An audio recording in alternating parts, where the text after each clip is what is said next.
एक दिन नागहां कोई ऐसी गजल। सोचता हूँ कहूँ जादुई रंग में एक दिन नागहां कोई ऐसी गजल।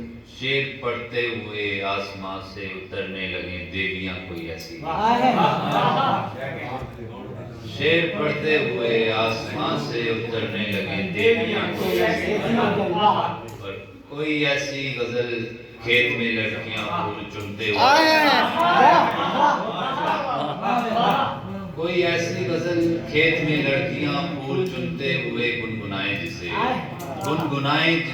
फूल चुनते हुए खेत में लड़कियां कोई ऐसी गजल खेत में लड़कियां फूल चुनते हुए गुनगुनाएं जिसे फूल चुनते हुए खेत में लड़कियां कोई ऐसी गजल।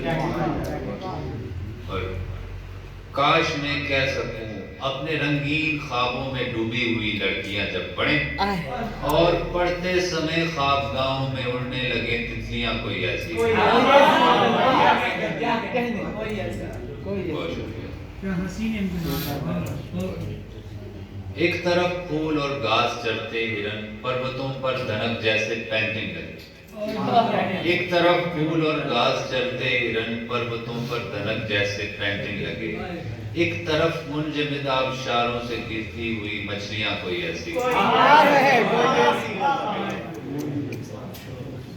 कोई ऐसा सुखन एक लफ्ज में जिसके तासीर हो मैग्नेट की तरह। कोई ऐसा सुखन एक लफ्ज में जिसके तासीर हो मैग्नेट की तरह। जब मैं पढ़ने लगूं भूल जाएं दुकानदार सूदो ज़ियां।